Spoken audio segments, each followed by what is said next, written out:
Hi everyone. Let's start with the chapter 3, History, class 10th, Nationalism in India. Now, if you go through this particular chapter, just before this, we were also studying about the same thing, that is the nationalism in Vietnam, Laos, and Cambodia, that Indochina region. Similarly, here in our country, we already know more of the history that we fought for our independence from the very beginning. Even Sannyasi Vidroh was there, then the rebellion and so on, then 1857, the first war of independence, and later on in 1885, the National Congress was established, and so on. The nationalism in India, this particular chapter, there are many icons and symbols, songs, ideas. Everything was just formed in such a way that all the boundaries and the communities, whatsoever the boundaries of the communities and different religious people and sects were there, they all just started evaporating. And ultimately, to an extent, in 1919, after the coming of the Mahatma Gandhi, there were many of the other things that started happening. Now, when we talk about this one, the growth of modern nationalism in our country intimately connected to an anti-colony movement. The Congress, under the leadership of Mahatma Gandhi, tried to forge group together within one movement. However, the unity did not emerge without conflict. The reason was there that at that particular time period, just after 1885, we see Bipin Chandrapal, Lala Lajpat Rai, they were against what the moderates were in Congress. Then later on, we find it out that after some extremists, some more aggressive actions were there, like after the influence of Russian Revolution, many of the revolutionaries were there, like Sardar Bhagat Singh, Chandrasekhar Azad, Asfaqullah, and all of them, they were there.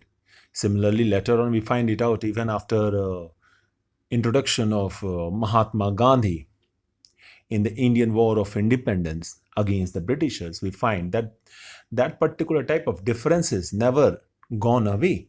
Even Mahatma Gandhi was trying his best to forge a relationship in between Hindu Mahasabha and Muslim League, or the different small groups, pressure groups that were there in Congress. In between them also, whatsoever he was trying, he tried his best, but he was never able to completely eradicate all these type of problems that were there.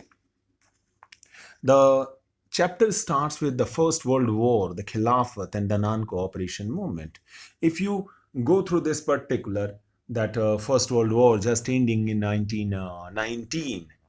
Similarly, the national movement was spreading in new areas in 1919 in our country, and incorporating very new social groups and developing new modes of struggle. When Mahatma Gandhi he came to India, and the idea of satyagraha, he emphasized the power of truth and the need to search for truth. He advocated that the physical force was not necessary to fight the oppressor. Here we are talking about the Britisher. In 1916, he traveled to Champaran in Bihar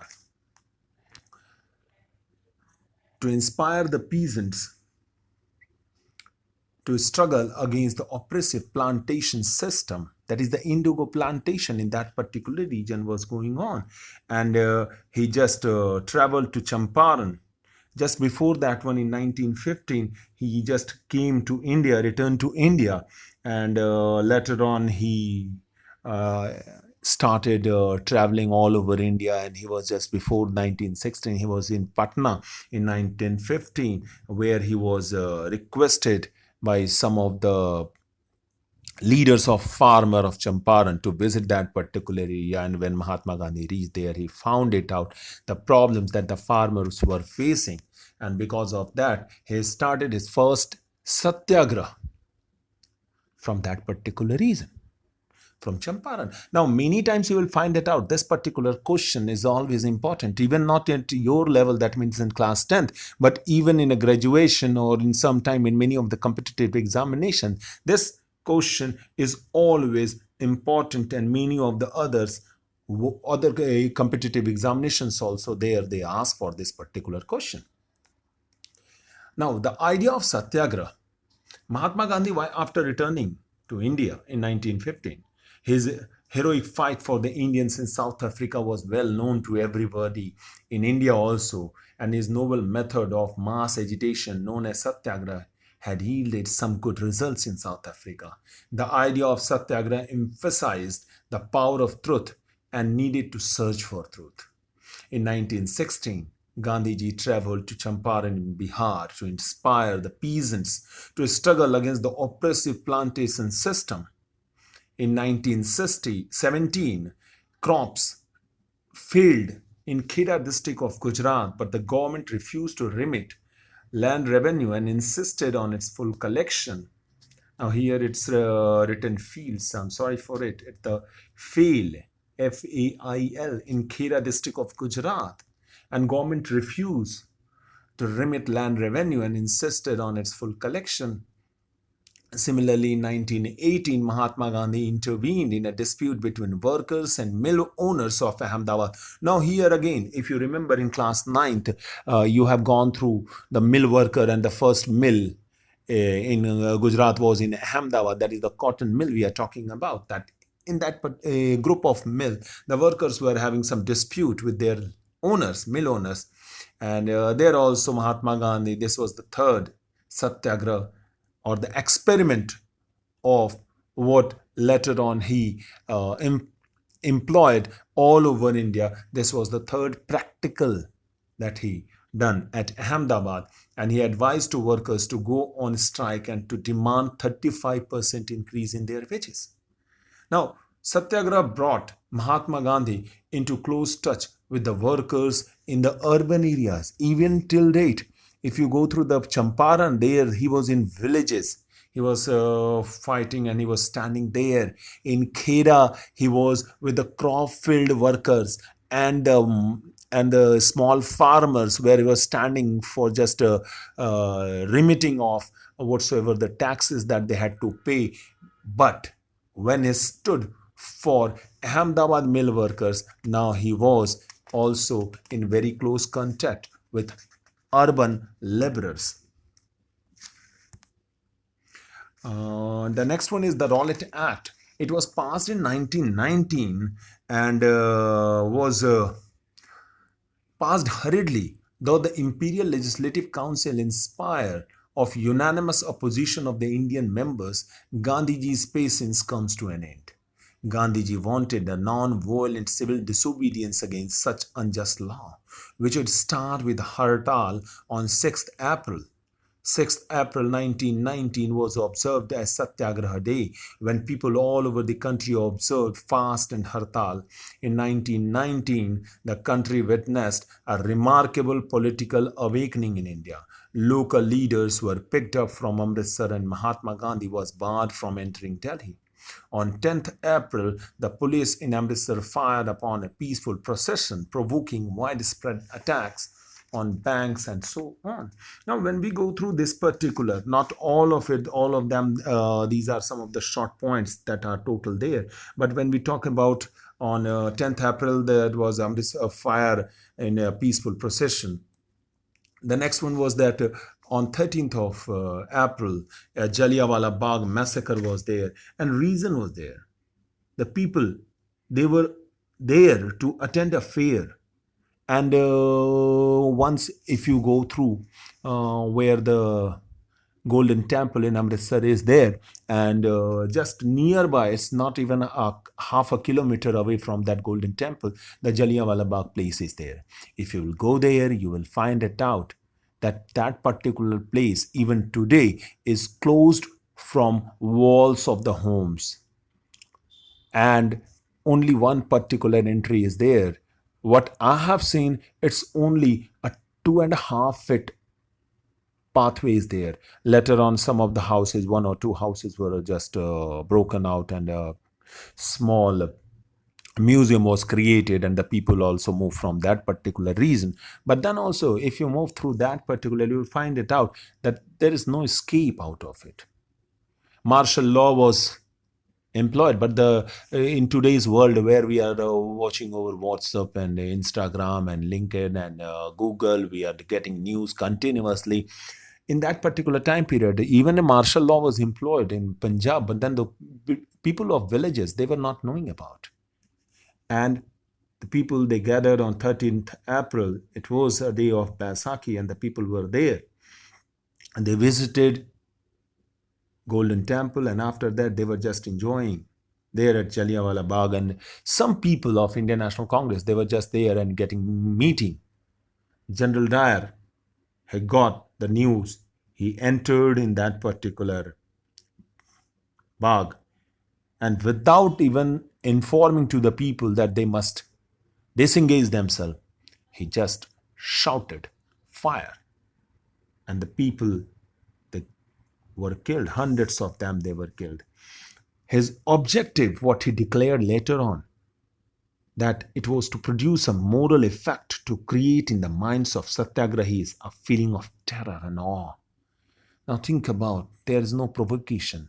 Nothing was said. Only a fire.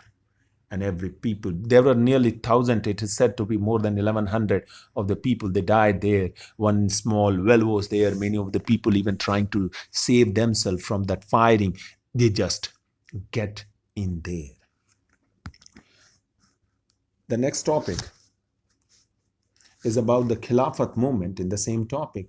Now, when we are talking about the Khilafat Movement, it is somewhat, it brought, because of Mahatma Gandhi, it brought Hindu and Muslims in a very closed contact for the first time in the War of Independence after 1857, that the Hindus and Muslims, they were fighting against the Britishers. Now, Rowlett Satyagraha had been widespread movement, and it was still limited mostly to cities and towns. Mahatma Gandhi now felt that the need to launch a more broad-based movement in India, but he was certain that no such movement could be organized without bringing Hindus and Muslims close together. The First World War had ended, and the defeat of Ottoman Turkey was there. There were rumors that the harsh peace treaty was going to be imposed on the Ottoman emperor, who was the spiritual head of Islamic world. He was Khalifa. The Muslims of India also decided to force Britain to change its Turkish policy. A Khilafat committee was formed under the leadership of Maulana Azad, Azmal Khan, Hazrat Muhani. A young generation of Muslim leaders like Brother Muhammad Ali and Shaukat Ali began discussing with Mahatma Gandhi about the possibility of a united mass action on this particular issue.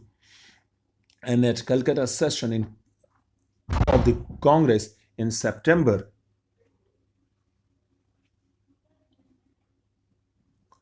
1920, he convinced other leaders of the need to start a non-cooperation movement in support of Khilafat as well as for Swaraj.